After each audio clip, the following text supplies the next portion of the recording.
once again on the WSA Snowcross Tour. This time we come to you from Crandon, Wisconsin, in northeastern Wisconsin, not far from the football town of Green Bay. And we are ready to go racing once again. The weather here, well, not so good for sun tanning on the beach, but perfect for Snowcross. 12 degrees, the sky's cloudy, and the wind's drifting at 15 to 20 miles an hour. Oh, this is the track they're going to be racing on, located at that famous off-road racetrack. They're using about a third of it. The start comes right after the finish jump, leads them up into the Crandon Hill, but there is a very snug corner that they're going to negotiate. And here's what it's looked like in some of the practice rounds. You come in, and then everything funnels into that corner, and you can see there's a lot of different lines in, not that many coming out, and it's a little treacherous. They go up and over the Crandon jump. There's a long arcing turn, and there's a big jump right in front of the skyboxes that leads them down into that long hairpin, the fastest section of the track.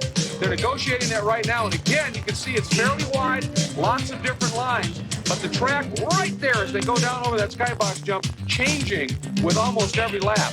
Next turn, that big hairpin. Bit of a bank to it, but not as wide as you might think. You've got to get through that. It is very snug. They'll be heading down into that.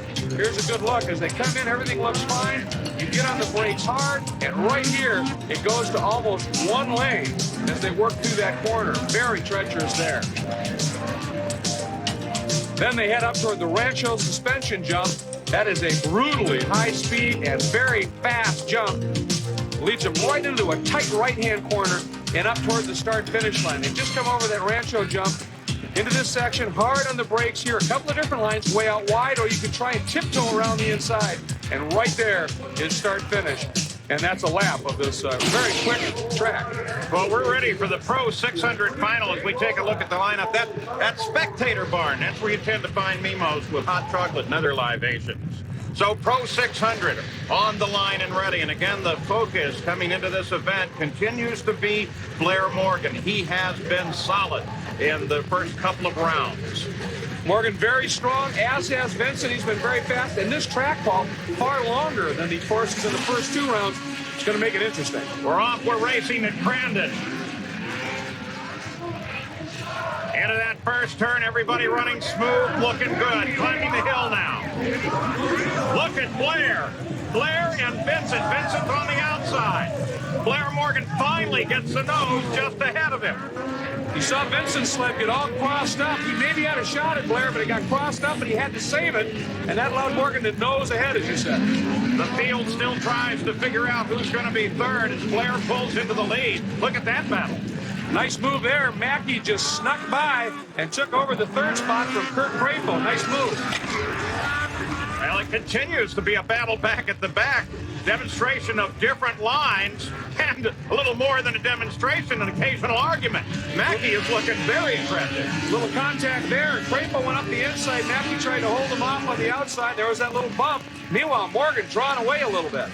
It's adios for Morgan up the hill, showing both tenacity and horsepower. Chris Vincent trying desperately now simply to catch him. Notice Vincent has shifted over to more of an inside line in that section of track. Oh, he got crossed up again, but he just taped it that time, saved it with power. Now Chris Vincent trying to come back and catch Blair Morgan. Mackey is right behind Vincent, so very quickly that is becoming a battle for second place, while Blair Morgan unchallenged. And this has been his style thus far this season. Good early start and then goodbye. As you can see, about 10 laps to go. There's Vincent, and Kurt Crayfo, number 9 on the Polaris, having his best run of the season, Paul, is now third, and it looks like he's closing on Vincent a little bit. Crayfo on that bright red sled. There goes Morgan up the hill. Here comes Vincent off the jump. And here we'll get an idea, because I think that Vincent is closing. Well, that lead was a lot more than 2 seconds about a lap and a half ago, so Vincent has definitely turned the wick up. And, of course, he's exploring the lines. He may be feeling the heat from Crayfo and had no choice but to pick the pace up. Crayfo is right there, again on the red number 9, right behind Vincent.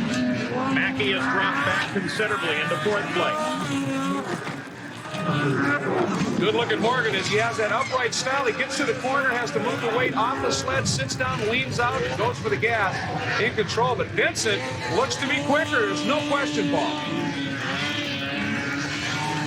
Again, we get a look at Crapo back up to the front and Blair Morgan. You saw right there, Morgan went over a higher arc of that jump, and he was much slower through that section than Vincent was. And as a result, Vincent very close as they head toward that skybox jump right here. Morgan really has an appreciation for how to keep the sled down and not get in the air too much because you lose time in the air. Of course, he's the 1997 Canadian motocross champion, and for him, it has translated very well into snowcross. And Vincent, of course, as we talked about in previous shows, has been learning that style, trying to perfect it. And this is as competitive a run as we've seen with him using that format yet this season. And again, look at that ball. He's making up a lot of ground on it. Oh, Vincent is having a terrific... Oh! 37 Kohansky, who had moved up into the top 5. That was a big off. Here we'll take another look at it. You can see he hit that bump, and he was on the gas, and it stood the sled up on its tail. But as it did so, it started to rotate, and he just couldn't hang on to it. He had to bail. He was a very lucky guy, too, going off to the left with 2 other sleds right there. Now back at the front, the battle rejoined. Blair Morgan still trying to hold off a very fast and charging Chris Vincent. Now down to the inside. They're side by side. Vincent working down other line very well, and he's fast, but here comes Morgan back, and Morgan off into Vincent. Oh, there was a hit there, and Vincent ended up on top of that berm with that snow was very soft and powdery, and it just actually stopped him, and he's shaking his head. He is upset with what happened, I would imagine. So here in the early going, a change in the lead. It's Pro 600 from Crandon, Wisconsin.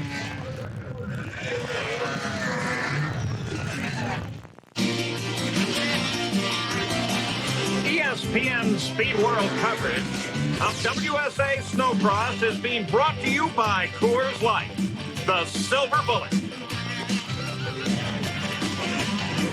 And on the snow at Crandon, Blair Morgan is the leader of the run. Chris Vincent is trying to play catch-up now for second place after that bit of a stumble.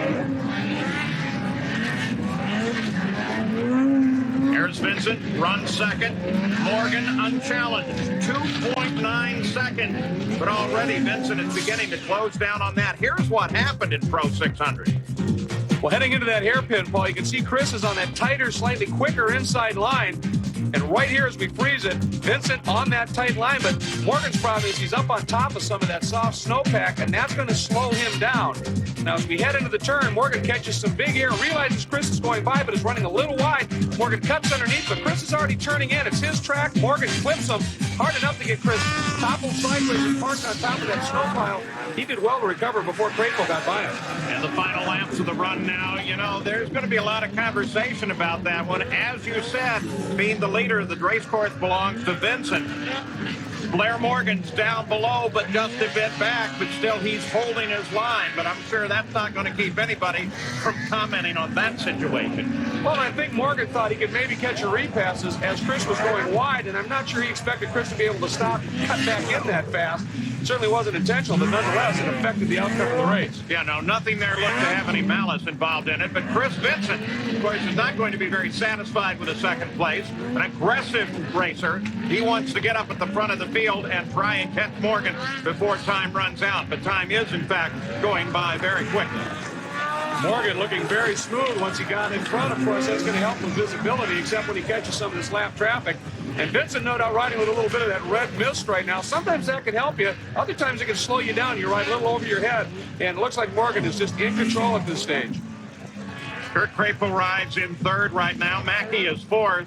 Aaron Scheel is beginning to challenge Mackey for fourth place.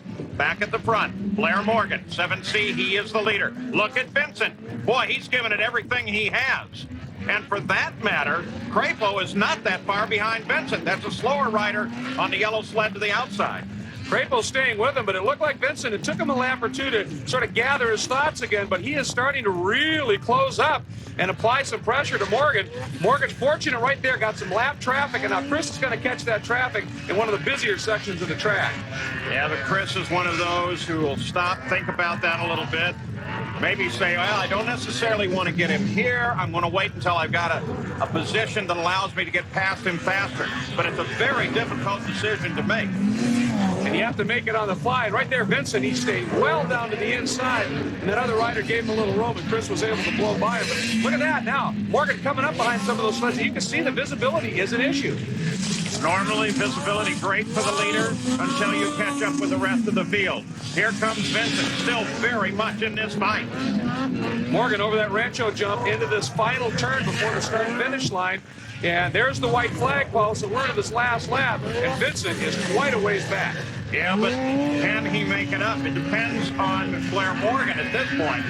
What's in front of him? It appears to be a fairly clear course now all the way to the checkers, but Chris Vincent is still very much on the charge. I don't think he has time or distance to catch Blair Morgan here in Pro 600.